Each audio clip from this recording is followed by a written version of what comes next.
اور معجزہ معراج یہ ہم سمجھتے ہیں، یہ ہم سمجھتے ہیں معراج پر ہوئی معراج، صلوات بھیجے محمد علیہ محمد۔ یہ ہم سمجھتے ہیں معراج پر ہوئی معراج، نظام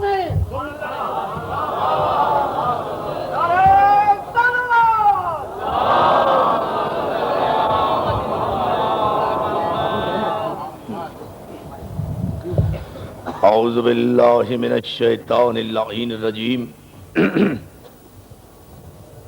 بسم اللہ الرحمن الرحیم،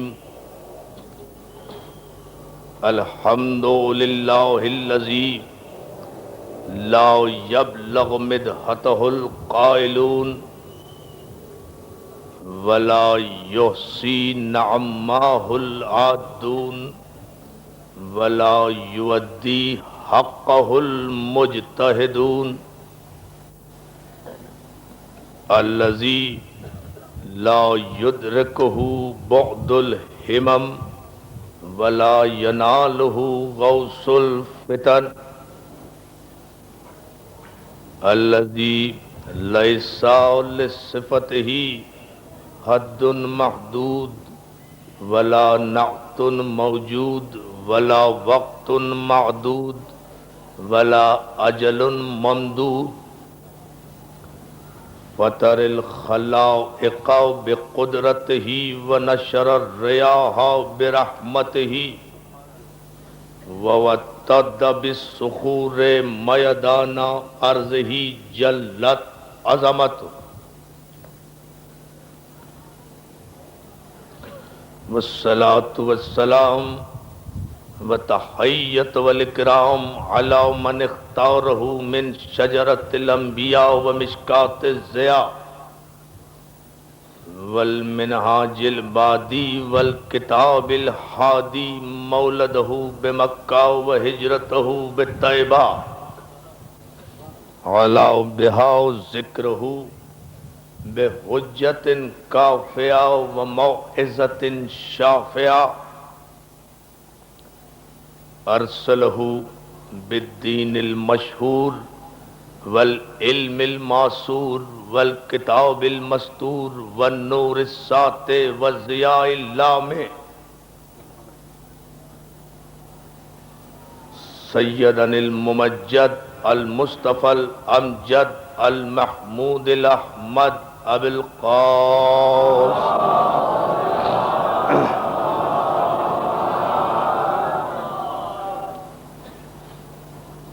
وآلہ الطیبین الطاہرین المعصومین المنتجبین المظلومین، الذین اذهب اللہ عنہم الرجس وطہرہم تطہیرا۔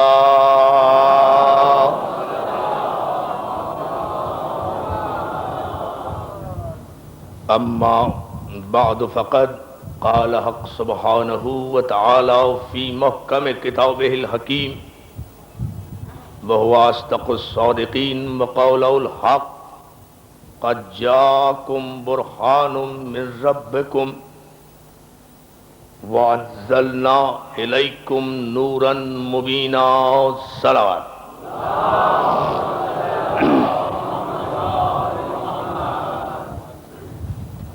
حاضرین مجلس عزاداران سید الشہداء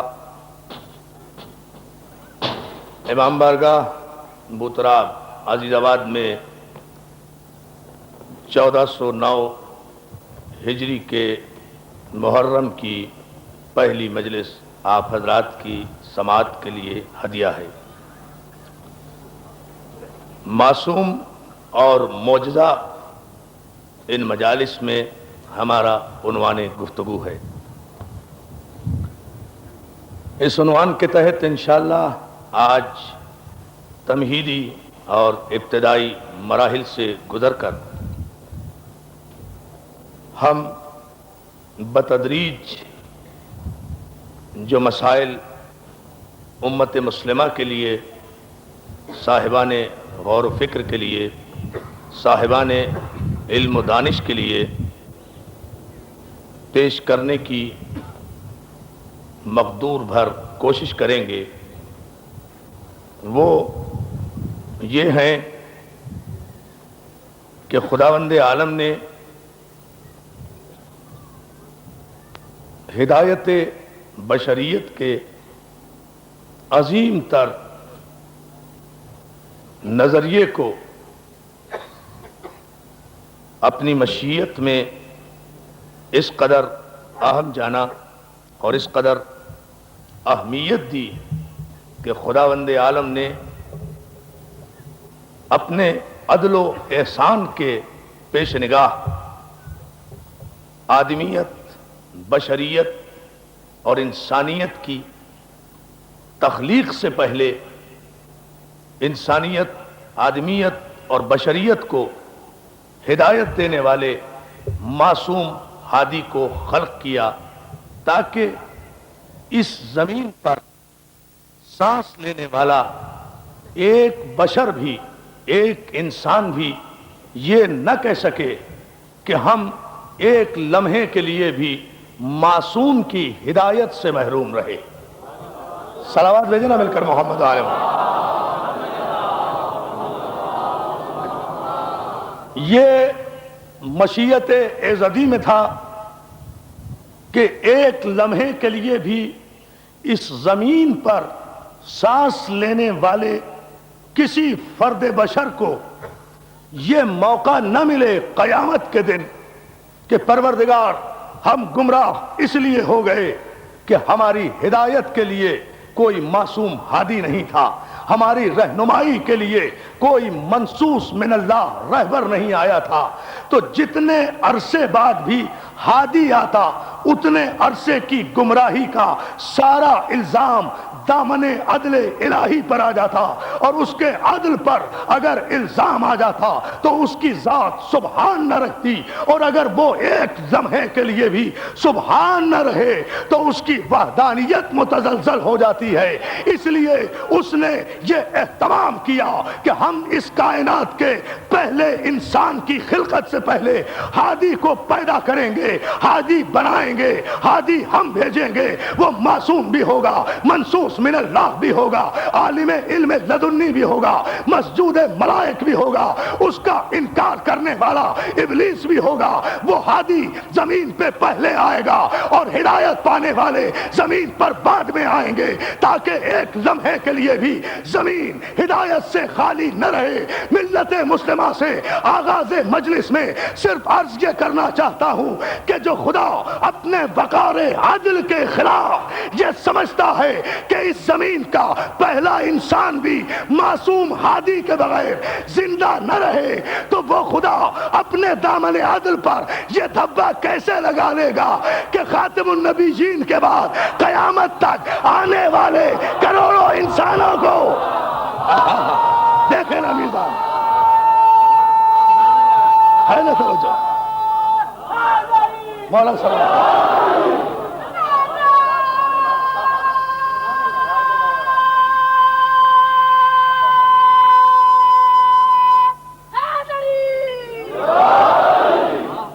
مولا آپ کو سلامت رکھے۔ جو خدا اپنے وقار عادل کے میرے ایک ایک لفظ پر اس تمہید میں توجہ، اگر آپ نے آج ماشاءاللہ جس بیداری کے ساتھ آپ بیٹھے ہیں اور جس جوش ایمانی سے آپ سماعت فرما رہے ہیں، اگر آپ نے توجہ فرمائی تو یقیناً یہ کل کی مجلس سے ہم معصوم کو بھی ڈیفائن کریں گے، معجزے کی حقیقت بھی بیان کریں گے۔ آج تمہید میں اس لیے آدم کے ذکر سے ابتدا کر رہا ہوں کہ گزشتہ 4 برس سے ہمارا طریقہ یہ رہا ہے کہ ہم اس امام بارگاہ میں گفتگو جب بھی شروع کرتے ہیں زمین والوں کے لیے، مگر ان کی ابتدا آسمان سے ہوتی ہے، جو ہے نا عزیزان محترم، اس لیے کہ جتنی ہدایتیں آئیں وہ آسمان سے آئی ہیں۔ ارے توجہ فرمایا، جتنی ہدایتیں آئیں وہ آسمان سے آئی ہے زمین والوں کے لیے۔ کیا زمین سے کوئی ہادی بن کر آسمان پر گیا؟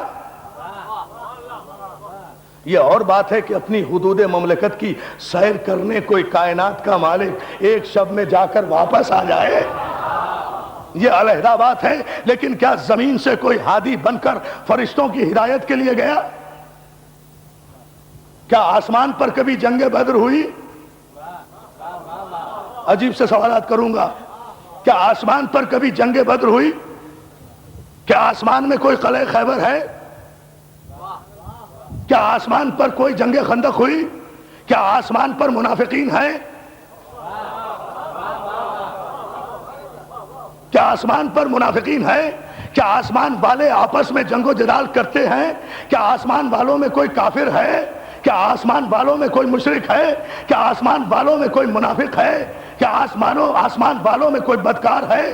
کیا آسمان والوں میں کوئی گناہگار ہے؟ کیا آسمان والوں کے لیے کبھی کوئی ضرورت محسوس ہوئی کہ خدا وہاں کے لیے بھی کسی ہادی کو مقرر فرمائے، کسی ہادی کو معین فرمائے؟ عزیزان محترم، کیوں؟ کیا آسمان والوں میں سرخاب کے پر لگے ہوئے ہیں کہ انہیں کسی ہادی کی ضرورت نہیں ہے، انہیں کسی رہبر کی ضرورت نہیں ہے؟ وہ کبھی جنگ نہیں کرتے، کبھی جدال نہیں کرتے، کبھی منافقت نہیں کرتے، کبھی جھوٹ نہیں بولتے، کبھی مشرک نہیں ہوتے، کبھی کافر نہیں ہوتے، کبھی منافق نہیں ہوتے، کبھی نمازیں قضا نہیں ہوتے، نہ ان میں کبھی عقیدے پر جھگڑا ہوتا ہے، نہ ان میں کبھی عمل پر جھگڑا ہوتا ہے، نہ ان میں کبھی نظریے میں جھگڑا ہوتا ہے، نہ آسمان والوں کے فرقے ہیں، نہ ان کے مذہب ہیں، نہ ان کے مکتب فکر ہیں۔ آخر اس کی وجہ کیا ہے؟ عزیزان محترم، آسمان والے ایک دین پر قائم ہیں، قیامت تک گمراہی کی ضرورت اس لیے نہیں ہے کہ آسمان والوں کو صرف ایک امتحان دینا پڑا تھا۔ وَإِذْ قَالَ رَبُّكَ لِلْمَلَائِكَةِ إِنِّي خَالِقٌ بَشَرٌ مِّن طِينٍ فَإِذَا سَوَّيْتُهُ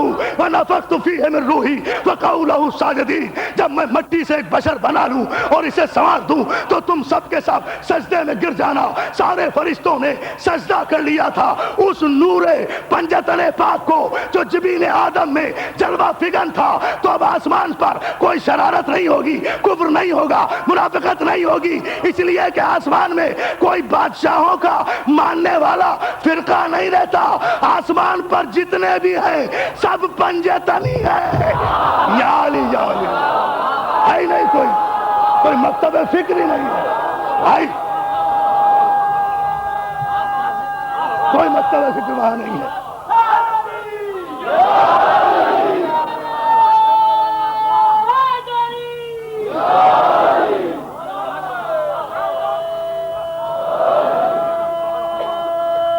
بآواز بلند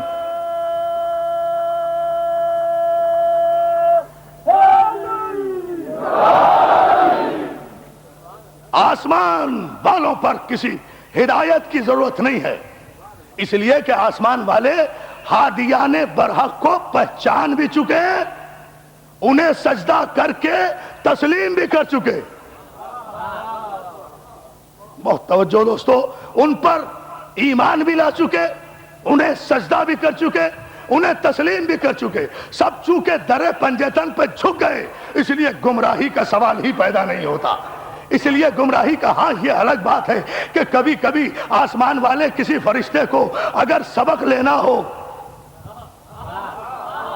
یا علی یا علی، آسمان والے کسی فرشتے کو اگر سبق لینا ہو، یا محفل، بہت سوچ کر جملہ کہہ رہا ہوں، یا محفل قدس میں، محفل ملکوت میں اسے اپنے اعزاز اور فخر کا اظہار کرنا ہو، تو کبھی کبھی در زہرا پر،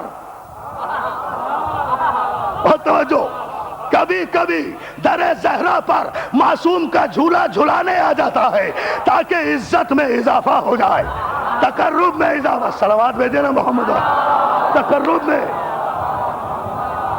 یہ ہے وہ بنیادی، تاکہ تقرب میں اضافہ ہو جائے، تاکہ عزت میں اضافہ ہو جائے، ورنہ آسمان پر کسی ہدایت کی ضرورت نہیں ہے۔ عزیزان محترم، ہم نے گفتگو گزشتہ برسوں میں شریعت اور حکومت پر ہم نے اسی ممبر سے گفتگو کی، ہدایت اور حکومت پر ہم نے اسی ممبر سے گفتگو کی، ہدایت معصوم اور شریعت پر اسی ممبر سے گفتگو کی۔ معصوم قدر مشترک ہے ہمارے ان اشروں میں۔ یہ جو یہ 4 اشرے ہم نے آپ کی سماعت کیے ہیں، اس میں معصوم سے ہٹ کر گفتگو اس لیے نہیں کی کہ راستہ معصوم ہی کا ہے۔ یہ ہے وہ پہلی منزل. عزیزان محترم، آپ نے دیکھا کہ فرشتے صرف ایک مرتبہ محلے امتحان میں آئے تھے اور خدا نے اس کو ہمیشہ کے لیے، چونکہ وہ اپنے عرش کو کسی بھی قسم کی منافقت یا شرک یا کفر کی نجاست سے آلودہ نہیں کرنا چاہتا. اس لیے اس نے منزل اول ہی پر آدم کو سمبل بنا کر، آدم کو نمونہ بنا کر اسی زمانے میں امتحان لے لیا کہ فرشتوں کی صفوں میں معصوم کتنے ہیں، غیر معصوم کتنے ہیں، مومن کون ہے، منافق کون ہے. خلافت الہیہ آدم کو سجدہ کرا کے تو دیکھا کہ فرشتوں کی صفوں میں جو گھسا ہوا بیٹھا تھا اس میں ایک منافق تھا. اس نے اسے زندگی تو دی مگر اپنے عرش پہ رہنے نہیں دیا. یا علی یا نہیں، آپ نے توجہ نہیں فرمائی جملے پر. اس نے اسے زندگی تو دی، مہلت تو دی، بہکانے کی قوت تو دی، لیکن اسے اپنے عرش پر رہنے نہیں دیا. اور یہ سنت جاری کر دی کہ منافق کو کبھی مومن کی صفوں میں رہنے ہی نہ دو. توجہ توجہ توجہ توجہ، یہ ہے وہ بنیاد. اس لیے کہ مومنوں کی صفوں میں رہے گا، انتشار کرے گا، نفاق کرے گا، بدعقیدگی پھیلائے گا، گندگی پھیلائے گا. اس لیے کہ دل کا صاف نہیں ہے، دل کا کھڑا نہیں ہے. اس لیے کہا یہاں سے نکل جا. تو جو ہے یہاں سے نکل جا. دوستو، آدم کو سجدہ کرانے سے مقصود کیا تھا، مطلوب کیا تھا، کیا چاہتا تھا پروردگار عالم، کیا منشا تھا اس کا، کیا مقصد تھا؟ معصوم کو سمجھیں تو معجزہ سمجھ میں آئے گا. اس تمہید میں آخر مقصد کیا تھا؟ پروردگار عالم چاہتا کیا تھا؟ پروردگار عالم چاہتا یہ تھا کہ وہ منصب ہادی معصوم کا تعین کر دے کہ معصوم زمین پر آ کر نہیں بنتا.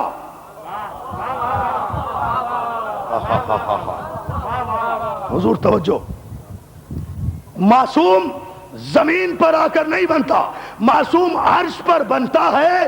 اور عرش پر اسے بنا کر اپنی معصوم مخلوق یعنی فرشتوں کو خدا سجدہ کراتا ہے تاکہ زمین پر جب اس معصوم کو بھیجا جائے تو زمین والے اسے یہ تانا نہ دے سکیں جہاں کے تھے وہاں کے لوگوں نے تو مانا نہیں. دیکھیں توجہ، بات یہاں سے ضرور ہوتی ہے. مل کر درود بھیجیں نا عظمت محمد. جہاں کے تھے،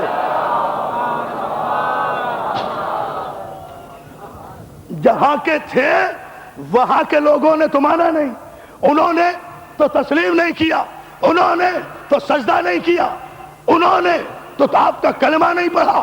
آپ زمین پر آ گئے کلمہ پڑھانے کے لیے، اور اطاعت بھی دونوں کی تھی. بھئی اللہ حکم دے رہا تھا، ہے نا، حکم تو اللہ نے دیا تھا آدم کے سجدے کا. اللہ حکم دے رہا تھا، سجدہ آدم کو ہونا تھا. اگر بغیر سجدے کے آدم زمین پر آ جاتے تو اللہ کے حکم پر حرف آتا، آدم کی حیثیت پر ہو. توجہ، اللہ کے حکم پر حرف آتا، آدم کی حیثیت پر حرف آتا کہ اللہ کا حکم نہیں مانا گیا، آدم کی عظمت کو تسلیم نہیں کیا گیا. تو جو اللہ علی کل شیء قدیر ہونے کے باوجود بھی اپنی معصوم مخلوق سے آدم کو سجدہ نہ کرا سکا، اس نے آدم کو بھیج کیسے دیا کہ ہم اس کے کہنے پر اسے سجدہ کریں. صلوات بھیجے محمد و آل محمد پر، ہے نا. یہ اعتراض وارد ہو جاتا نا کہ ہم اس کے کہنے پر اسے سجدہ کریں جس کے کہنے پر. دیکھیں جملے ذرا دقیق ہیں لیکن اس کا نتیجہ بڑا خوبصورت آئے گا. اعتراض یہ وارد ہوتا کہ اس کے کہنے پر، اس آدم کے کہنے پر اسے سجدہ کرے جس کے کہنے پر فرشتوں نے سجدہ نہیں کیا. اللہ اللہ اللہ اللہ، اندازہ تو فرمائیں، پھر سمجھ جائیں یہ مفہوم، یہ میرے آج کی تقریر کی حد تک کم از کم بنیاد ہے میرے اس عنوان کی، اور اگر مولا نے مدد کی اور آپ حضرات نے یہ توجہ فرمائی، بڑی خوبصورت بات عرض کروں گا، اپنی بے وضاحتی اور کم علمی کا اعتراف ہے مجھے، لیکن مولا کے دروازے سے جو کچھ حاصل ہوگا اسے پوری توانائی کے ساتھ آپ کی سماعتوں کی نظر کروں گا۔ آپ سے صرف توجہ چاہتا ہوں اس تمہید میں، اس کے کہنے پر اسے سجدہ کریں جس کے کہنے پر فرشتوں نے اسے سجدہ نہیں کیا۔ کیا حق ہے اسے یہ کہنے کا کہ مجھے نبی مانو، اسے اللہ مانو؟ بس دیکھیں نا، یہ بنیاد ہے۔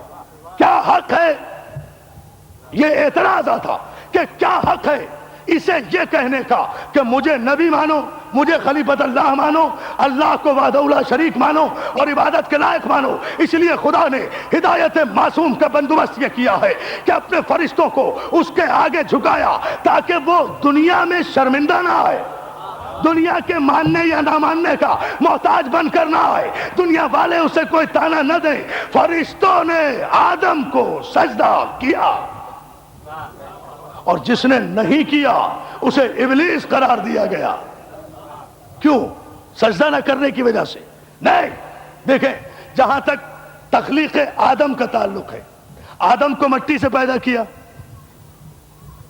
دیکھیں، آپ قرآن سے، حدیث سے، تفسیر سے، تاریخ سے، مورخین سے معلوم کر سکتے ہیں کہ خدا نے آدم کو مٹی سے پیدا کیا۔ آدم مٹی سے بنے، پانی سے بنے، ہوا سے بنے، آدم بنے، یعنی آدم کے بننے کا پتہ ہے۔ بس آج کی مجلس کا تاریخی جملہ دینے جا رہا ہوں، آدم کے بننے کا علم ہے۔ وَإِذْ قَالَ رَبُّكَ لِلْمَلَائِكَةِ إِنِّي خَالِقٌ بَشَرٌ مِّن طِينٍ۔ آدم خلق ہوئے، آدم بشر ہیں، آدم مٹی سے بنے۔ آیت نے بتایا، آدم کی حیت ترکیبی بھی بتائی، کھنکھناتی ہوئی مٹی سے بنائے گئے، مٹی کو سڑایا گیا، گلایا گیا، جب وہ کھنکنے لگی، سلسال ہو گئی، تو اس کے بعد آدم کا ڈھانچہ تیار کیا گیا، آدم کا پتلا بنایا گیا، پھر اسے برسوں رکھا گیا، پھر مشیت ازدی نے، دیکھیں نا، آدم کی پوری تعمیر۔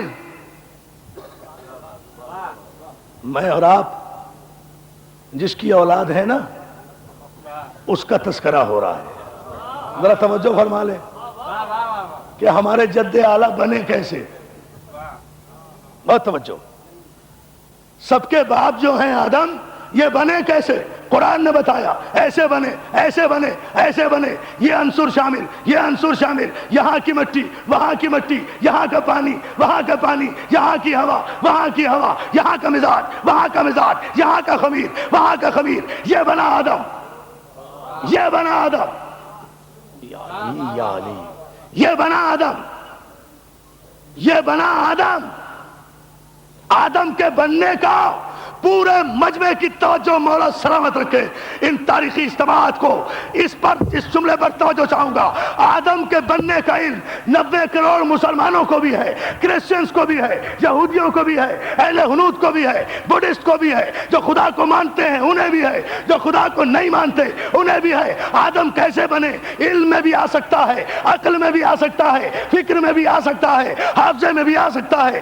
آدم کے بننے کا علم ہے، آدم کے بننے کا علم ہے۔ خدا نے بتایا کہ آدم کیسے بنے، لیکن جب ایک صحابی رسول نے سرکار رسالت مآب سے پوچھا، مولا آپ نبی کب بنے؟ کہا کنت نبیا وآدم بین الماء والطین، میں اس وقت نبی تھا جب آدم مٹی اور پانی کے درمیان تھا۔ تو آدم اسے کہتے ہیں جس کا طریقہ پیدائش علم میں آ جائے، عقل میں سما جائے۔ معصوم اسے کہتے ہیں جو عقل میں نہ آئے، علم میں نہ سما۔ یہ ہے معصوم، یہ ہے تخلیق معصوم، یہ ہے خلقت۔ اور مولا تمہیں سلام۔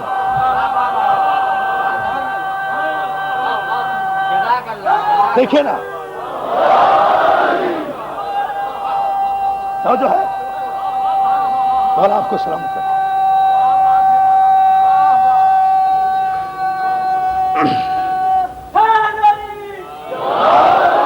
بلند ترین صلوات بھیجے عظمت محمد علیہ۔ اے نازیدان محترم، یہ ہے آدم کی خلقت، کہ آدم کی تخلیق کا ہر مرحلہ ہمارے سامنے ہے کہ آدم کیسے بنے، نوح کیسے بنے، ابراہیم کیسے بنے، اسماعیل کیسے بنے، سب کا پتا ہے کہ کیسے بنے، لیکن نہیں بتا سکتا تاریخ کا کوئی مورخ، نہیں، چیلنج کر کے کہہ رہا ہوں، نہیں سمجھا سکتا کوئی سیرت نگار، نہیں ثابت کر سکتا کوئی مفسر، کوئی دلیل نہیں دے سکتا کوئی عالم، مفتی، فقیہ کہ یہ محمد و آل محمد کیسے بنے۔ توجہ، قرآن کی ایک آیت ثابت کرو، الحمد سے لے کر والناس تک 114 سورتوں میں 6666 آیتوں میں ایک آیت ثابت نہیں کی جا سکتی جس میں یہ تحریر ہو کہ ہم نے محمد کو ہوا سے بنایا، علی کو مٹی سے بنایا، فاطمہ کو پانی سے بنایا۔ توجہ توجہ توجہ،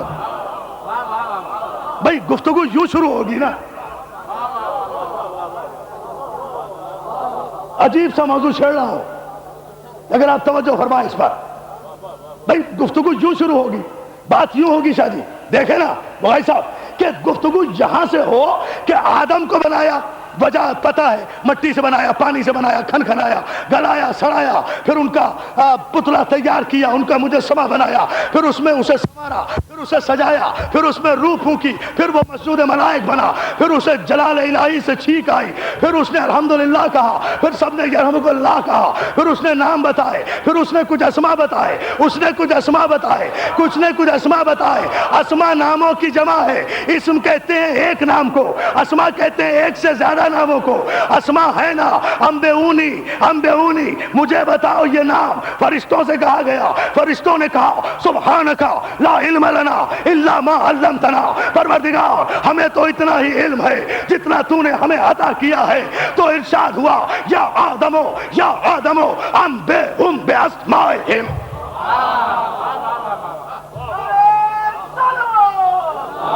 دیکھیں، پھر ایک لفظ پر بحث کروں گا یہاں رک کر، آدم یا آدمو انبئہم باسمائہم، انہیں بتاؤ ان ناموں کو، کیا کروں اس کے علاوہ ترجمہ ہی کوئی نہیں ہے؟ انبئہم باسمائہم، یہ اسما فرشتوں کو، میری طرف متوجہ رہیں، یہ اسما فرشتوں کو بتاؤ، اسما بتاؤ۔ دوستو آپ سب سے پوچھتا ہوں، عقل کا اور منطق کا مسئلہ سامنے کی بات، 2+2=4 کی بات، اسم نام کب رکھا جاتا ہے؟ بچے کی پیدائش سے پہلے یا پیدائش کے بعد؟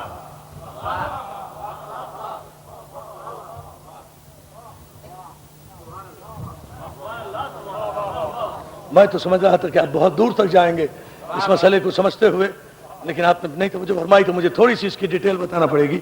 بھئی نام کب رکھا جائے گا؟ جب بچہ پیدا ہو جائے گا تو نام رکھا جائے گا، اس لیے کہ پیدائش سے پہلے تو غیر معصوم اتنا جاہل ہے، غیر معصوم تو اتنا جاہل ہوتا ہے کہ وہ بچے کا نام بھی نہیں رکھ سکتا، اس لیے کہ اس کا علم تو یہ بھی نہیں کہ یہ تعین کر سکے کہ لڑکا ہے یا لڑکی ہے، تو نام کیا رکھے؟ توجہ ہے نا عزیزان محترم؟ ایک جملہ اس کے ساتھ ساتھ دے رہا ہوں، یہ غیر معصوم کا علم ہے جسے اپنے ہی صلب سے آئے ہوئے بچے کا یہ علم نہیں ہو سکتا کہ مذکر ہے یا مؤنث ہے، لڑکا ہے یا لڑکی ہے۔ یہ معصوم ہے، یہ معصوم کی شان ہے کہ جس نے اعلان کیا میں وہ علی ابن ابی طالب ہوں جو ماں کے رحموں میں جنین کی پرورش کرتا ہوں، پرورش کرتا ہوں، غذائیں دیتا ہوں۔ نہیں، دیکھیں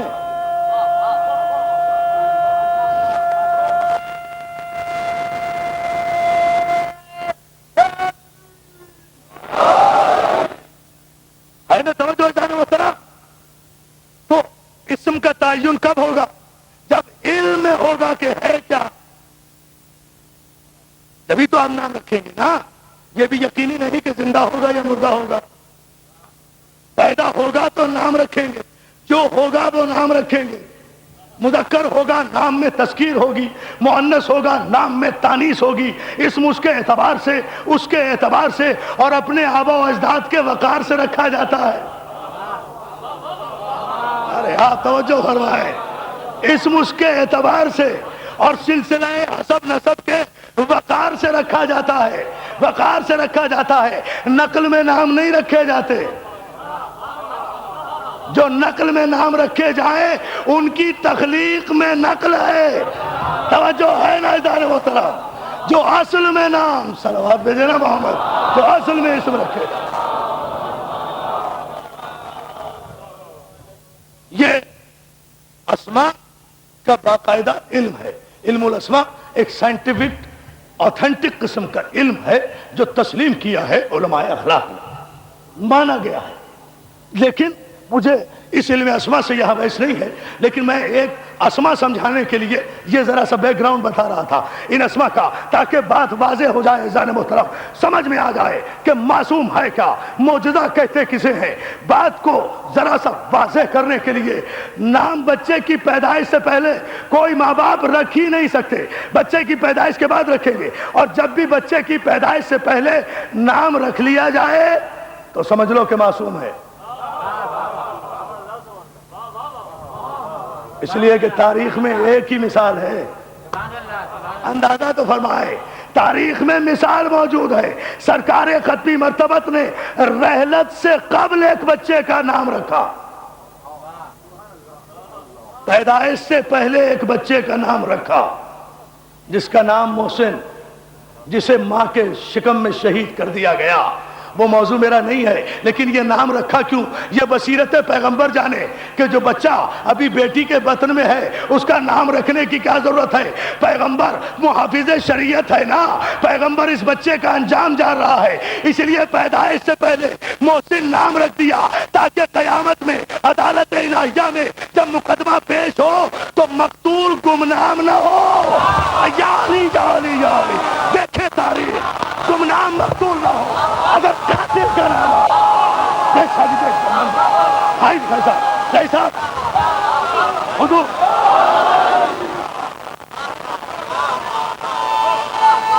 نہ ایسے نہ، دونوں ہاتھ بلند کر کے پوری توانائی سے نعرہ حیدری، پتہ تو چلے کہ بہت اہم مسئلہ ہم حل کر گئے چلتے چلتے۔ یہ ہے اسماء کی برکت، لوگ سمجھتے نہیں نا عزیزان محترم، تاکہ قیامت کے دن جب عدالت میں مقدمہ قتل عدالت الہیہ میں پیش ہو تو مقتول گمنام نہ ہو۔ مقدمہ کمزور پڑ جاتا ہے اگر مقتول کا کوئی نام نہ ہو، قاتل کا نام ہے، مقتول کا بھی نام ہو۔ یا علی یا علی یا علی۔ اچھا اب آپ صلوات بھیج دیں محمد علیہ، ہے نا توجہ؟ تو دوستو عرض یہ کر رہا تھا اس موضوع کو یہیں سے چھوڑتے ہوئے، کل اس کی تشریح انشاءاللہ عرض کروں گا۔ یہ وہ مقام فکر ہے کہ جس پر ملت کو غور کرنا چاہیے کہ یا آدمو انبئہم باسمائہم، آدم یہ اسماء انہیں بتاؤ، یہ اسماء انہیں بتاؤ، تم بتاؤ انہیں اسماء۔ نام ہوتا ہی جب ہے جب وجود پہلے ہو، نام ہوتا ہی جب ہے جب وجود پہلے ہو، تو تسلیم کرنا پڑے گا کہ یہ اسماء موجود تھے آدم سے پہلے۔ اس مسئلے کو ہم بہت بحث کر چکے ہیں، اس کی تفصیل میں نہیں جائیں گے، اعادہ نہیں کر رہے، ایک اشارہ کر کے آگے گزر جائیں گے۔ یہ اسماء موجود تھے، یہ انوار پنجتن موجود تھے۔ آدم کی زبان نے خود بتایا، الہی الہی الہی انت المحمود، ھذا محمد انت الاعلی، ھذا علی انت فاطر السماوات والارض، ھذا فاطمۃ انت قدیم الاحسان، ھذا حسن انت المحسن، ھذا حسین۔ ٹھیک ہے نا، یہ مسئلہ آپ کا سنا ہوا ہے۔ آدم نے یہ نام جاری کیے، یا علی یا علی، اور فرشتوں نے سجدہ کیا۔ اب کوئی فاصلہ نہیں ہے، سجدے میں اور ان ناموں کے اختتام میں زبان آدم پر ان ناموں کے اختتام میں اور فرشتوں کے سجدے میں کوئی فاصلہ نہیں ہے. جس نے نہیں کیا وہ راندہ درگاہ ہو گیا. تو عرض یہ کر رہا تھا عزیزان محترم، جو آدم سے پہلے ہو، میں شام انچولی کی ہر مجلس میں عرض کر رہا تھا 5 بجے کی مجلس میں کہ نہیں بتا سکے. سیرت نگاروں نے کہا کہ نور محمدی کائنات کی تخلیق سے 6000 برس پہلے، 12000 برس پہلے، 14000 برس پہلے، 16000 برس پہلے، 24000 برس پہلے، حد ہے 32000 برس پہلے. یہ ہے تاریخ کے لفظ. 32000 برس پہلے، 16000 برس پہلے نور محمد کائنات الہی میں جلوہ تھا. یہ سب نے لکھا، متفقہ ہے مسئلہ، اس پر بحث نہیں کرتے. سرکار ختم مرتبت کی عظمت بتانا چاہتے ہیں کہ تھا، اور میں کہتا ہوں انہیں ہونا چاہیے تھا. یہ 26000 بھی آپ نے اس لیے تعداد لکھ دی کہ کون گنے گا 26000 برس کو. اور 26000 برس بھی ہماری دنیا کے نہیں، عالم نور کے 26000 برس، جہاں کا ایک برس 1000 برس کا ہوتا ہے. اب کریں تعین، بیٹھے کوئی اکاؤنٹنٹ، لگائے کمپیوٹر، نکالے حساب. 26000 برس پہلے کائنات کی تخلیق سے نور محمد، میں نور محمد تک ہوں عالم اسلام کی توجہ کے لیے. آگے وہ خود بخود اپنے آپ کو منوا لے گا، لیکن میں متوجہ کرنا چاہ رہا ہوں ذہن ملت مسلمہ کو. 26000 برس، ایک برس 1000 برس کا. اتنے عرصے پہلے کائنات میں یہ نور تھا. یہ آپ کی قلمی اور علمی مجبوری ہے میری جان، مورخین کی قلمی اور علمی مجبوری، کہ جب وہ سن و سال کا تعین نہ کر سکے تو انہوں نے کہا یا 16 یا 24 یا 26، یا 16 کہہ دیں جائز، یا 24 کہہ دیں جائز، یا 26 کہہ دیں جائز. میں یا علی کہہ دوں ناجائز. اور جو ہے نا جانا مطلب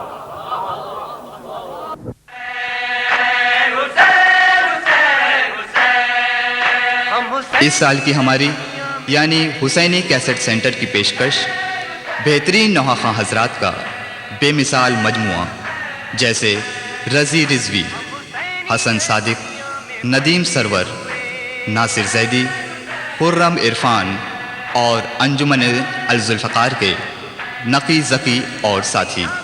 ان کے علاوہ ہمارے یہاں دیگر نوحہ حضرات اور ذاکرین اکرام کی آڈیو اور ویڈیو نیز کمپیکٹ ڈسک یعنی CDs بھی دستیاب ہیں. تو ہمارا پتہ آپ تمام حضرات کو یاد ہی ہوگا، حسینی کیسٹ سینٹر 6062 حضرت عباس اسٹریٹ، نیئر خوجہ جامع مسجد یعنی خوجہ مسجد کے بالکل قریب، حضرت امام حسین چوک، ممبئی 400009 اور ٹیلی فون 3722969.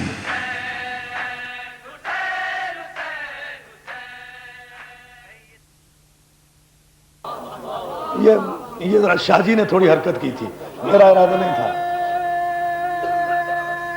بلند آواز سے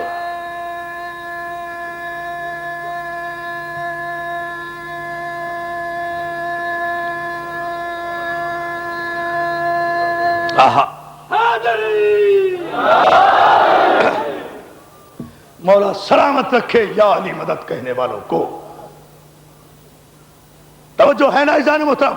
تو قبل تخلیق کائنات نور محمد ہزاروں برس پہلے حجاب قدس میں رہا، حجاب علم میں رہا، حجاب حلم میں رہا، حجاب صدق میں رہا، حجاب عصمت میں رہا، حجاب طہارت میں رہا، حجاب نجابت میں رہا، حجاب تقوی میں رہا، حجاب عبادت میں رہا، حجاب شریعت میں رہا، حجاب لطافت میں رہا، حجاب جمال میں رہا، حجاب جلال میں رہا. یہ مختلف حجابات ہیں جو مورخین نے تحریر کیے، یہ اتنے حجابوں میں رہا.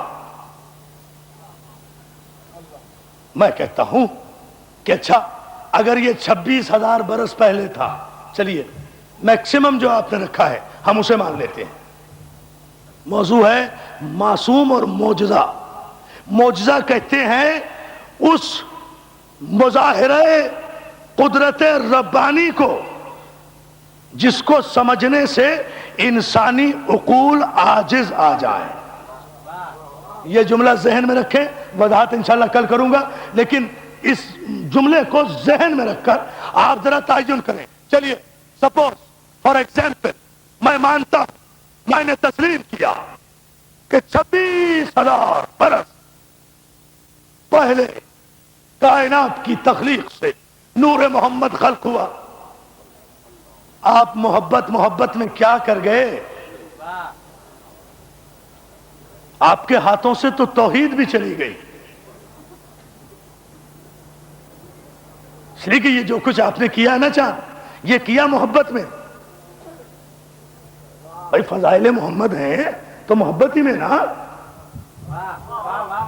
لیکن آپ اس نقطے کی اہمیت سے شاید واقف نہیں رہے اور سارے سیرت نگار مکھی پر مکھی بٹھاتے چلے گئے. 16,000 14,000 20,000 24,000 26,000. ارے بھائی اگر آپ نور محمد کو کی تخلیق کو 26,000 برس پہلے اس کائنات کی تخلیق سے پہلے مان لیں گے تو پھر آپ کو یہ بتانا پڑے گا کہ 26,000 برس سے پہلے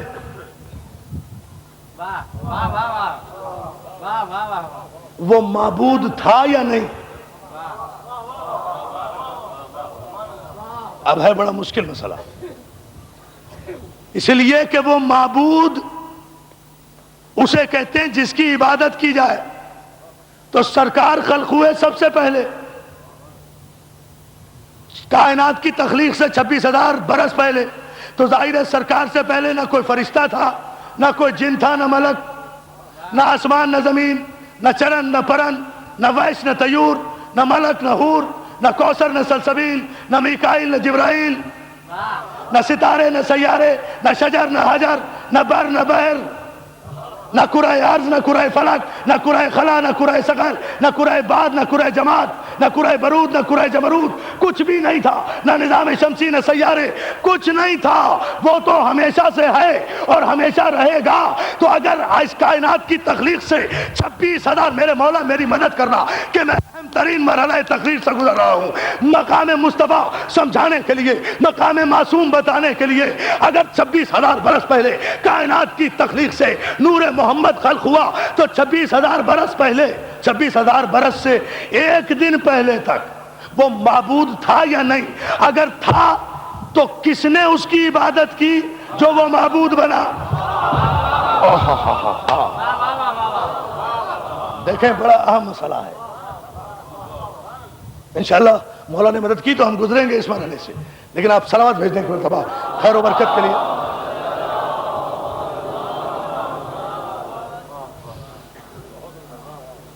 بھی دیکھیں نا، اگر ہم اس کوئی اسپیسیفک پیریڈ کا تعین کر لیں گے، ڈیفینٹ ٹائم کا، کہ اس وقت تو محمد تھا، چلیے اس سے پہلے تو خدا تھا. اور خدا اگر ایک لمحے کے لیے بھی معبود یا مسجود نہ رہے تو خدا نہیں. بھائی وہ جب سے ہے تب سے معبود ہے، یہ ہے ایمان. وہ جب سے ہے تب سے معبود ہے، جب سے ہے تب سے مسجود ہے. اگر اسے کوئی سجدہ کرنے والا نہیں تو مسجود کیسا؟ اس کی کوئی عبادت کرنے والا نہیں تو معبود کیسا؟ تو خدا کے لیے رسول پاک اور معصوم کی عظمتوں پر قلم اٹھانے والوں، معصوم کی عصمت و طہارت کی حدود کا تعین کرنے سے پہلے اتنا سوچ لیا کرو کہ کہیں توحید تو خطرے میں نہیں ہے. یا علی یا علی، کہیں توحید تو خطرے میں نہیں ہے. کوئی تعین نہیں کر سکتا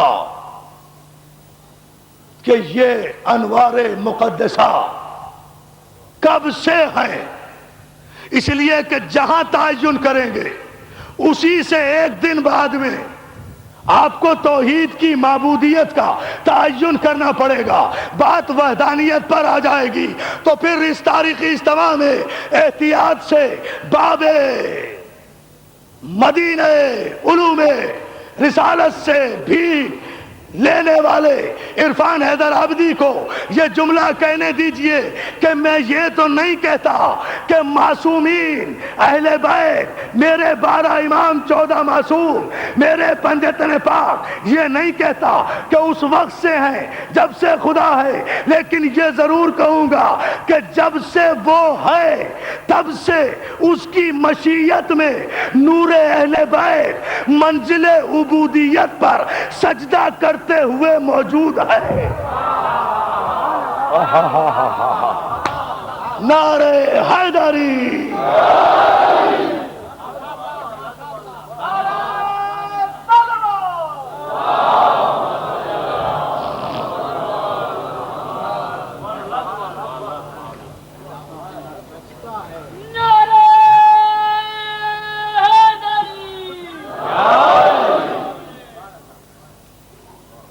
جب سے وہ ہے تب سے اس کی مشیت میں، لفظ یاد رکھیں کسی کو غلط فہمی نہ ہو، تب سے اس کی مشیت میں یہ انوار پنجتن ہے اور اس کی مشیت کو سجدہ کر رہے ہیں. کب سے ہیں کوئی نہیں بتا سکتا. کس عالم میں ہیں دیکھیں، جملہ دے رہا ہوں، اینڈنگ چیپٹر دے رہا ہوں. کب سے ہیں پنجتن کوئی نہیں بتا سکتا. کب سے ہے یہ معصوم کوئی نہیں بتا سکتا. کب سے ہے یہ انوار مقدسہ کوئی نہیں بتا سکتا. کہاں ہیں کوئی نہیں بتا سکتا. عرش پر کیا کرتے رہے کوئی نہیں بتا سکتا. کس کیفیت میں رہے کوئی نہیں بتا سکتا. سجدہ کیسے کرتے تھے کوئی نہیں بتا سکتا. رکوع کیسے کرتے تھے کوئی نہیں بتا سکتا. حمد کیسے کرتے تھے کوئی نہیں بتا سکتا. لباس کیا پہنتے تھے کوئی نہیں بتا سکتا. کس مقام پہ رہتے تھے کوئی نہیں بتا سکتا. کس کیفیت میں تھے کوئی نہیں بتا سکتا. بس جن کی حقیقت نورانیہ کو کوئی نہ بتا سکے اسی کو معصوم کہتے ہیں، اسی کو معجزہ کہتے ہیں. جھاک لیں آج نہ کریں، دیکھیں نا کیفیت پوری طاقت سے جیو.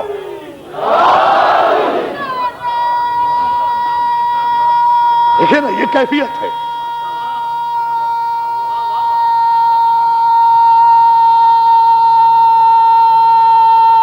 جزاک اللہ. معصوم کے فضائل و سیرت کا اور اس کی تخلیق کا اگر غیر معصوم احاطہ کر لے تو پھر وہ معجزہ نہ رہے.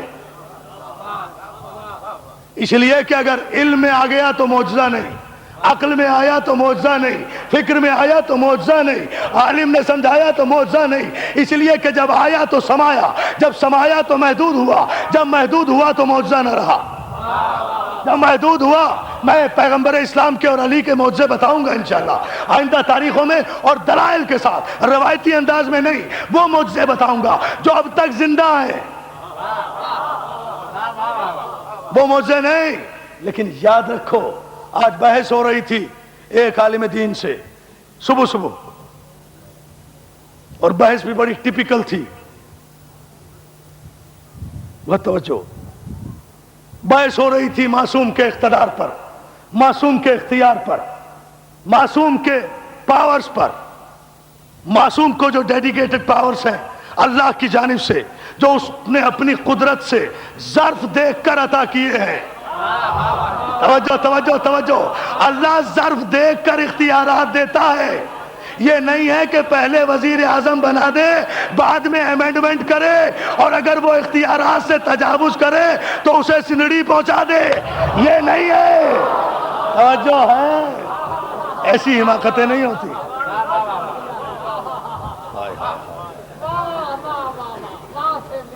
صلوات بھیجنا محمد علیہ محمد.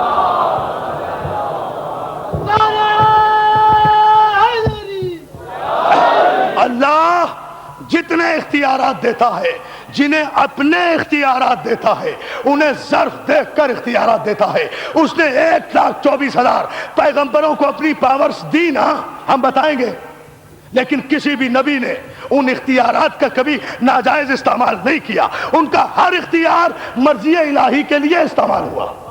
وَأَنزَلْنَا الْحَدِيدَ فِيهِ بَأْسٌ شَدِيدٌ. جب علی کی 70 تلواریں ایک جنگ میں ٹوٹی ہیں، ایسے نہیں سمجھے بدے گئے. اب آپ کو بیدار ہونا پڑے گا. اب وقت میرے پاس رہ گیا قلیل، مضمون ہے سمندر کی طرح، بیان کروں گا کل، لیکن اس موضوع پر توجہ جہاں اینڈ کر رہا ہوں. 70 تلواریں جب علی کی ٹوٹی ہیں ایک جنگ میں، اس لیے کہ اکیلا علی، اکیلا مصطفیٰ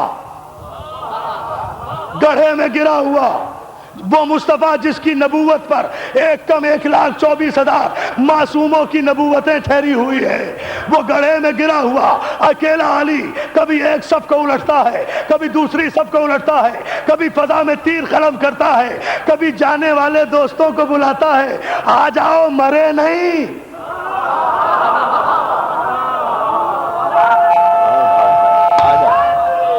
دیکھیں معجزہ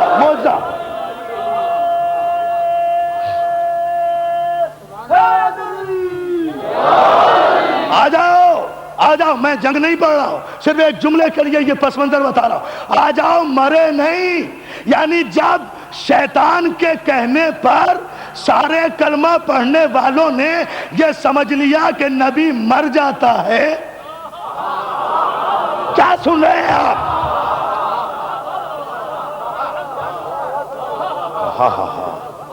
میں اپنے سارے مسلمان بھائیوں کے لیے یہ جملہ کہہ رہا ہوں. جب شیطان کے کہنے پر، بھائی مولا سلامت رکھے آپ کو، جب شیطان کے کہنے، یہ کس نے کہا کہ نبی مر گئے سب سے پہلے؟ کیا ہو گیا آپ کو؟ میں دعویٰ کرتا ہوں، قسم کھا سکتا ہوں آپ سب کی طرف سے کہ آپ میں سے کسی نے نہیں کہا. آپ جاگ کے اور بیدار ہو کر سنیں اس جملے کو. سب سے پہلے نبی کو مردہ کس نے کہا؟ شیطان نے کہا. اب قیامت تک جو بھی، جب بھی، جہاں بھی نبی کو مردہ کہہ کر اس کی جالی چومنے پر ہمیں سزا دے، سمجھ لو محمد کی امت نہیں، شیطان کی ذریت ہے، نسل ہے. یہ ہے فیصلہ، تاریخ کا فیصلہ، تاریخ کا فیصلہ ہے. آئیے نا فیصلہ اس طرح.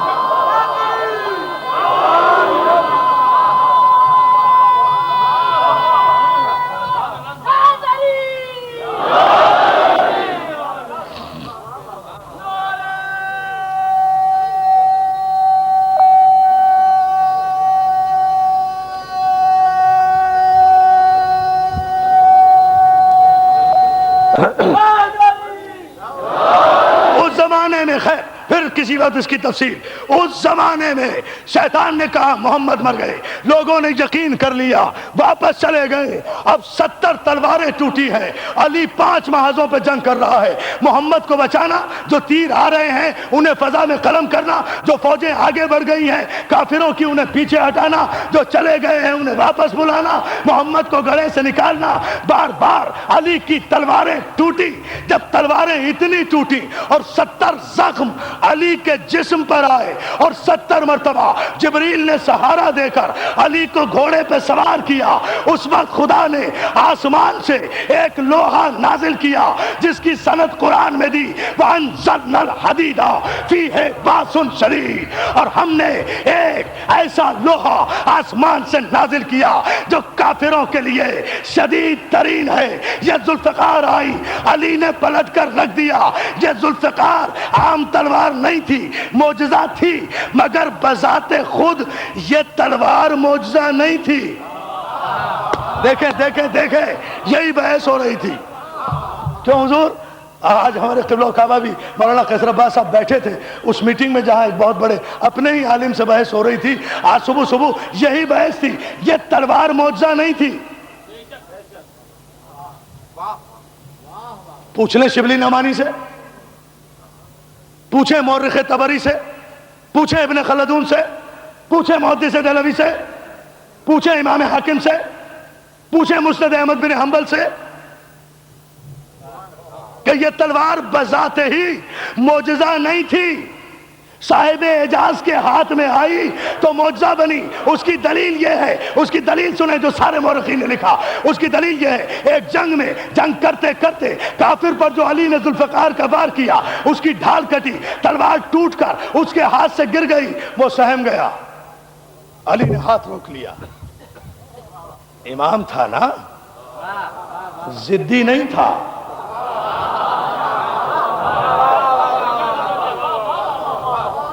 جب دشمن کمزور پڑ کے ہینڈس اپ کر دے تو امام ہاتھ روک لیتا ہے۔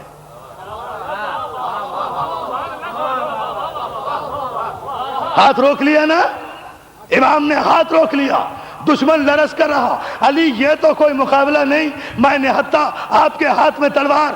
بات تو جب ہو کمال آپ کا نہیں ہے، کمال اس تلوار کا ہے۔ اس زمانے میں بھی ایسے لوگ تھے نا، ذرا یہ تلوار مجھے دے دیجئے، میری تلوار آپ لے لیجئے، پھر لڑ کے دکھائیں۔ علی نے ذوالفقار کو اچھالا، ذوالفقار کو اچھالا، یہ لے تلوار تو لے لے۔ اب وہ تلوار گری نیچے، کافر نے اٹھانا چاہا، ایک ہاتھ سے اٹھانا چاہا، نہیں اٹھا، دونوں ہاتھ لگائے، تلوار نہیں اٹھی، جھک کر اٹھانا چاہا، تلوار بمشکل تھوڑا سا اوپر اٹھی، سر سے اوپر نہ جا سکی، گھبرا کر تلوار رکھ دی۔ کہا علی یہ تلوار تو اتنی وزنی ہے جو مجھ سے، توجہ، آج کی تقریر کا تاریخی اور آخری جملہ اپنے کلیجے کی پوری طاقت سے آپ کے ثبوت کر رہا ہوں، کہا یہ تلوار تو یا علی مجھ سے اٹھتی نہیں۔ تو علی نے کہا میں نے تجھے تلوار دی تھی، اپنا ہاتھ نہیں دیا۔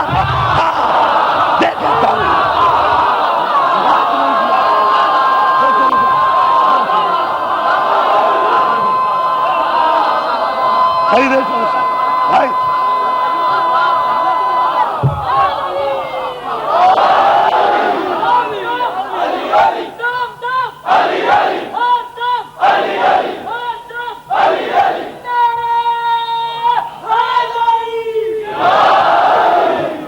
کیا خلاصہ رہا گفتگو کا، اور آپ کو سلامت رکھے، کہ بذات خود آسمان سے آئی ہوئی کوئی چیز ہر ایک کے لیے معجزہ نہیں ہوتی، اس کے وارث کے لیے معجزہ ہے۔ تلوار جب علی کے ہاتھوں میں ہے تو معجزہ ہے۔ قرآن بھی آسمان سے قلب پیغمبر پہ نازل ہوا، کل بتاؤں گا تفصیل، بہت بڑا موضوع ہے، انشاءاللہ کل عرض کروں گا۔ سب مانتے ہیں، سارے مسلمانوں کا ایمان، ہمارا بھی ایمان، قرآن رسالت کا معجزہ ہے، مگر رسالت کا معجزہ ہے، امت کا معجزہ نہیں ہے۔ ارے آپ توجہ نہیں فرما رہے۔ معصوم اگر قرآن سے صرف بسم اللہ الرحمن الرحیم کہہ دے تو مردہ زندہ ہو جائے۔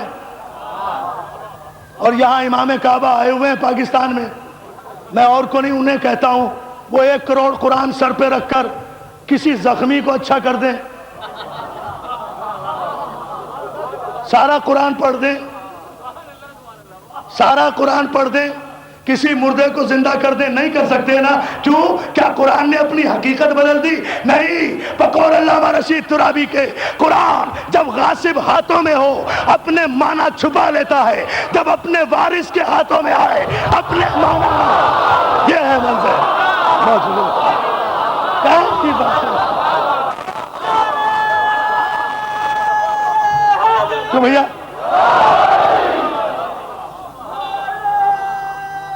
معجزہ،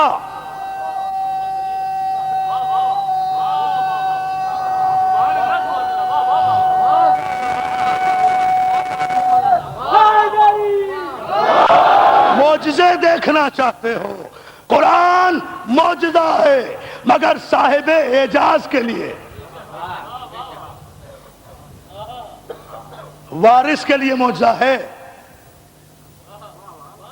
ہمیں بھی جبھی کام آئے گا وہ جب ہم قرآن کو وارث سے لیں گے، جو ہے نا، قرآن معجزہ ہے وارث کے لیے۔ یاد کر لینا اس بات کی دلیل نہیں ہے کہ آپ نے معجزہ حفظ کر لیا۔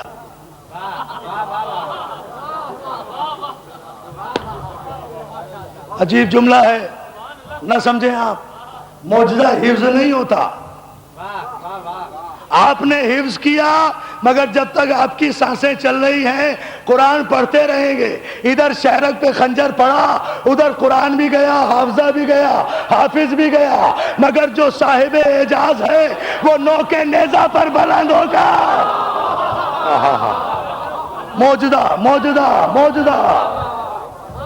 عقل حیران ہے، ایک سر ہے جو نیزے پر تلاوت کر رہا ہے.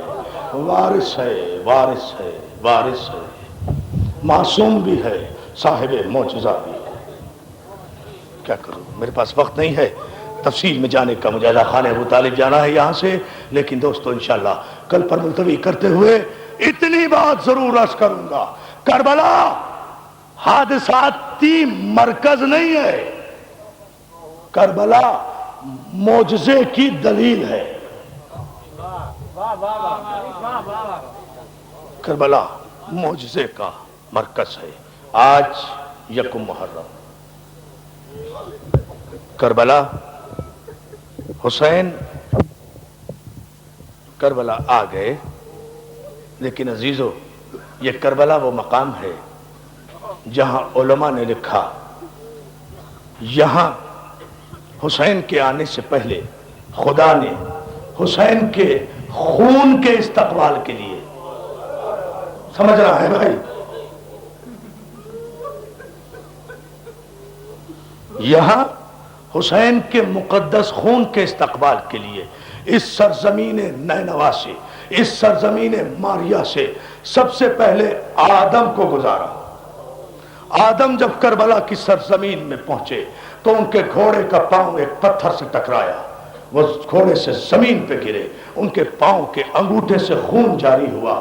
رو کر کہتے ہیں پروردگار کیا مجھ سے کوئی خطا ہو گئی جو یہ تکلیف مجھے یہاں اٹھانا پڑی؟ کہا نہیں آدم، تم خوش نصیب ہو.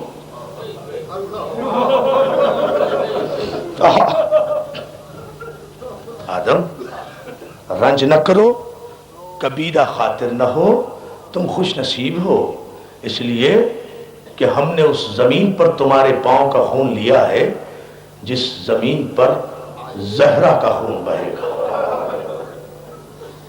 ہم نے چونکہ اس زمین کی مٹی کو سجدہ گاہ بنانا ہے،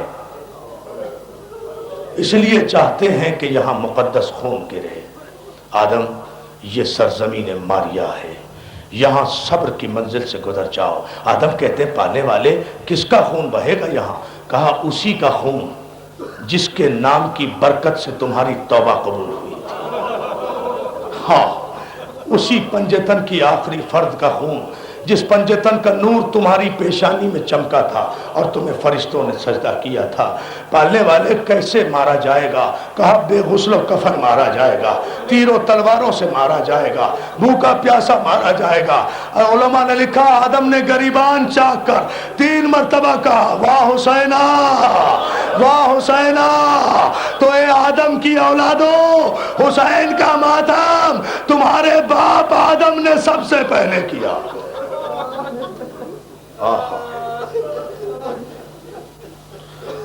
اس کربلا سے آدم گزرے، اس کربلا سے نوح گزرے. نوح وہ نوح کہ جس کو ہمیشہ ایک قریے سے دوسرے قریے میں اس لیے جانا پڑتا تھا کہ اس کی امت اسے پتھر مارا کرتی تھی. وہ نوح جب کربلا سے گزرا اس کی بھی پیشانی پر ضرب آئی، اس کے بھی لہو جاری ہوا. اس نے بھی پوچھا مالک یہ لہو کیوں جاری ہوا؟ کہا اس سرزمین سے گزر رہا ہے. ایک پتھر کا شکوہ کر رہے ہو نوح، ایک پتھر کا. عجیب سے مصائب پڑھ رہا ہوں، کربلا کا تعارف ہو جائے. مولا آپ کو سلامت رکھے. ایک پتھر کا شکوہ کر رہے ہو نوح، یہاں تو میرا حسین اتنے پتھر کھائے گا کہ بہن کو بھی پہچاننے میں دیر لگے گی کہ بھائی کا لاشا کہاں ہے. جزاک اللہ، جزاک اللہ. ہاں رونے کی فصل آ گئی ہے، رونے کا موسم آ گیا ہے. شرمندہ ہونے کی ضرورت نہیں ہے. گھٹ گھٹ کے نہ رو میرے بھائی، رو ایسے جیسے زینب چاہتی ہے. اس ادا خانے میں فاطمہ زہرا ضرور آئی ہوں گی تم سے پرسہ لینے کے لیے، پرسہ دو جی بھر کے، تمہیں کوئی روکنے والا نہیں ہے۔ عزادارو جملہ سنیں گے آپ، اس کربلا سے جو تیسرا معصوم گزرا اس کا نام اسماعیل تھا۔ اسماعیل بھی جب اس کربلا کے میدان میں پہنچے، انہیں بھی اذیت ہوئی، انہیں بھی تکلیف ہوئی، انہیں بھی زخم آیا، ان کی بھی بھیڑوں اور بکریوں نے فرات سے گزرتے ہوئے رونا شروع کر دیا۔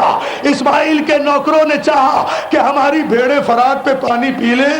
عزادارو اسماعیل کی بھیڑوں اور بکریوں نے فرات پہ پانی نہیں پیا۔ اسماعیل نے پوچھا پالنے والے، میں بھی زخمی ہوا، میرے بھیڑیں بھی پانی نہیں پی رہی، یہ کون سی پرہول جگہ ہے؟ کہا بھیڑیں کیسے پانی پی لیں اسماعیل، یہاں محمد کا نواسا 3 دن کا پیاسا۔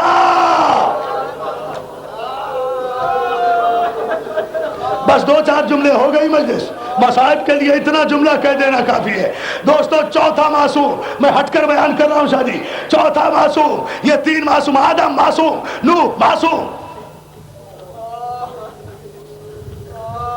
اسماعیل معصوم۔ دوستو ایک جملہ سن لو، یہ شاید مورخ بھول گیا، اس نے 4 ہی معصوم لکھے لیکن نہیں 5 معصوم گزرے۔ چوتھا معصوم مجھ سے سنو، چوتھا معصوم علی بن ابی طالب ہے، جو صفین سے واپسی پر کربلا سے گزرے ہیں، اور جب کربلا میں پہنچے علی نے اپنا گریبان چاک کیا، مالک اشتر سے کہا امامہ سر سے اتار دو، اس لیے مالک میرے ساتھ آ۔ علی اپنے سپاہیوں کے ساتھ میدان کربلا میں آئے، دریا کے کنارے پہنچے، علی نے کہا یہ وہ جگہ ہے جہاں میرا شیر بازو کٹا کے، جزاک اللہ، اور مولا تمہیں سلامت رکھے۔ علی نے کہا یہ چوتھا معصوم ہے۔ مالک اشتر، ابراہیم بن مالک اشتر پوچھتا، مالک اشتر پوچھتا ہے مولا یہ کون سا مقام ہے؟ کہا یہ جو نشیب دیکھ رہے ہو نا، یہ وہ مقام ہے جہاں میرا حسین زخمی ہو کر ذوالجلال سے گرے گا۔ بہت مصائب ہو گئے مگر میرا یہ جملہ سن لے عزیزان محترم، زخمی ہو کر گھوڑے سے گرے گا، یہاں میرے حسین کے گلے پر سمر کا خنجر چل جائے گا۔ ایک مرتبہ ایک بلندی پر آئے تو علی سے برداشت نہ ہو سکا، علی نے 3 مرتبہ آسمان کی طرف ہتھیلیاں کی اور چلا کر کہا واہ حجابا، ہائے پردہ، واہ حجابا، ہائے پردہ۔ مالک اشتر کہتے ہیں مولا یہ کیسے پردے کی بات کر رہے ہو؟ کہا مالک اشتر یہ وہ بلندی ہے جس بلندی پر کھڑے ہو کر میری معصوم بیٹی اپنے بھائی کے گلے پر چلتا ہوا۔ جزاک اللہ، جزاک اللہ، اب کرو نا ماتم عزادارو۔ اور چوتھا مقام یہ ہے، بھائی بہت وقت ہو گیا، 4 قافلے نہیں بیان کر سکتا، شاید ہی کل بیان کروں گا ادا خان ابو طالب میں، لیکن یہاں یہ جملہ سن لیجئے، مصائب بہت ہو گئے۔ عزادارو 5واں معصوم ہے حسین، جو کربلا آیا، یہاں حسین کے گھوڑے کو ٹھوکر تو نہیں لگی مگر حسین کا گھوڑا رکا، آگے بڑھتا نہیں۔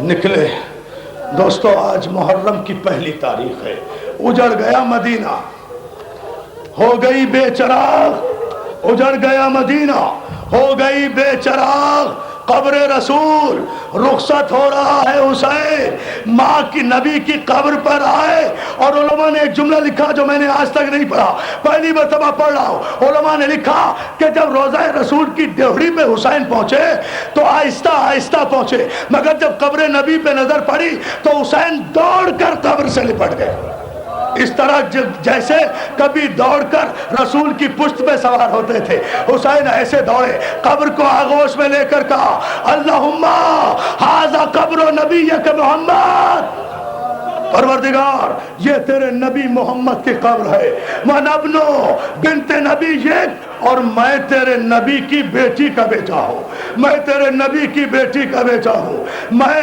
تیری نبی کی بیٹی کا بیٹا ہوں، پالنے والے مجھے وہ راستہ دکھا جس میں تیری رضا ہو میرے مالک۔ نانا سے رخصت ہوئے، ماں کی قبر پر آئے، ماں کو سلام کیا۔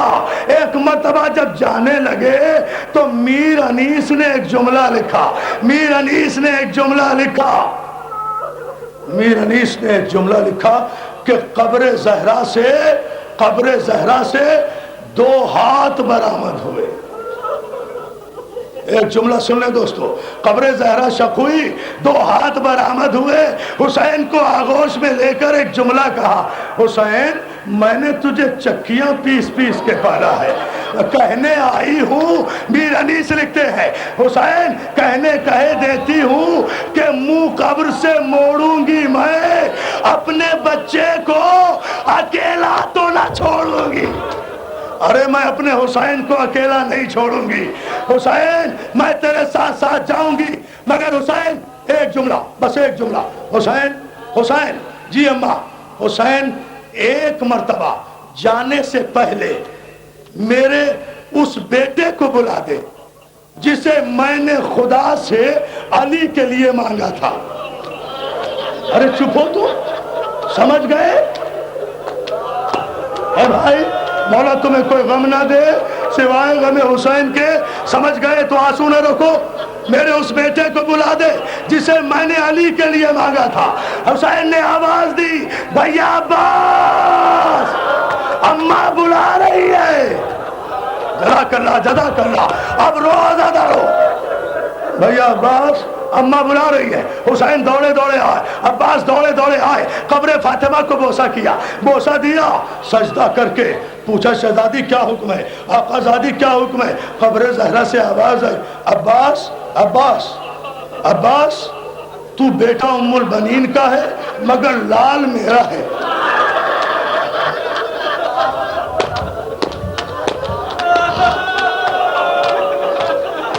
ہاں یہی خیر ہونے کا، کیا قیامت کی مجلس ہو رہی ہے، میرا لال ہے، شہزادی میں غلام کا عباس، فاطمہ زہرا تیرے رسول کی بیٹی ہے، بس اس کی ایک بات یاد رکھنا، جب تک تیرے بازو سلامت ہے میری زینب کا پردہ، میری زینب کا پردہ، میری زینب کا پردہ تیرے حوالے۔ عباس لرز کر کھڑے ہو گئے، قافلہ روانہ ہوا۔ بس 2 جملے عزادارو، 2 جملے، آپ رو رہے ہیں اس لیے میں 2 جملوں کا اضافہ کر رہا ہوں، مجلس ہو گئی قیامت کی، جملہ سن لو۔ قافلہ روانہ ہوا، قافلہ روانہ ہوا عزادارو، قافلہ ہوا روانہ۔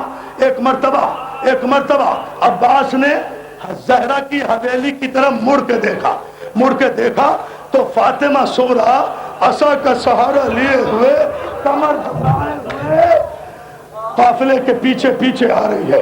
عباس نے آواز دی، آقا حسین قافلہ روکیے، صغریٰ ڈیوڑی سے باہر آ گیا۔ عباس کی زندگی میں کوئی بیوی، جزاک اللہ، حسین پلٹے، اکبر آئے، عباس آئے، گھوڑے سے اترے، حسین نے بیٹی کو گلے سے لگایا، صغریٰ جی بابا بیٹا ہم تو تمہیں منع کر آئے تھے، تمہیں لینے کے لیے بھیجیں گے، مہلت اگر وقت نے دی اکبر کو ضرور بھیجیں گے۔ اکبر آگے بڑھ کے، میرے جوانوں جملہ سنو، اکبر بہن کی پیشانی پہ پیار کر کے کہتے، صغریٰ وعدہ رہا تیرے بغیر صحرا نہیں سجائیں گے۔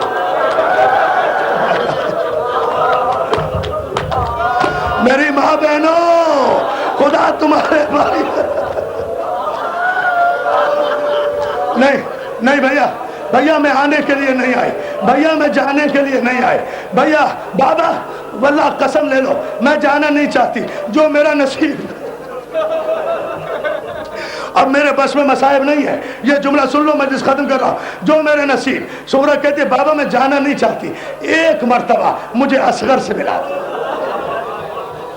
سن لیا جملہ، ایک مرتبہ مجھے اصغر سے ملا دو بابا۔ علی اصغر، ام رباب کی محمل بٹھائی گئی، رباب اصغر کو لے کر آئی، عزادارو اصغر کو لے کر آئی، صغریٰ نے ہاتھ پھیلائے، اصغر نے ہمک کر ماں کی گود چھوڑی، بہن کی گود سے لپٹ گئے۔ صغریٰ نے کہا اصغر اکبر تو نہیں مانتا، تو رک جا،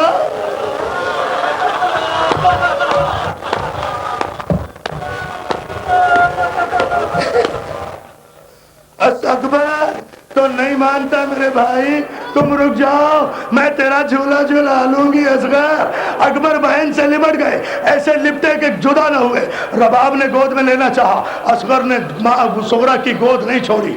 زینب نے ہاتھ پھیلائے، اصغر نے گود نہیں چھوڑی۔ اکبر نے ہاتھ پھیلائے، اصغر نے گود نہیں چھوڑی۔ ایک مرتبہ قیامت آ گئی، صغرا کا رنگ پیلا پڑ گیا۔ جب امام زمانہ، جملہ سنو، جب امام زمانہ ہاتھ پھیلا کر صغرا کی طرف بڑھے، صغرا پیچھے ہٹی، ہٹ کر کہتی ہے بابا دینے سے انکار نہیں کرتی مگر زبردستی نہ لینا۔ اگر اصغر خود آ جائے تو بابا ضرور لے جانا۔ حسین کہتے صغرا نہیں، زبردستی نہیں کروں گا، مجھے اصغر سے ایک بات کہنے دے۔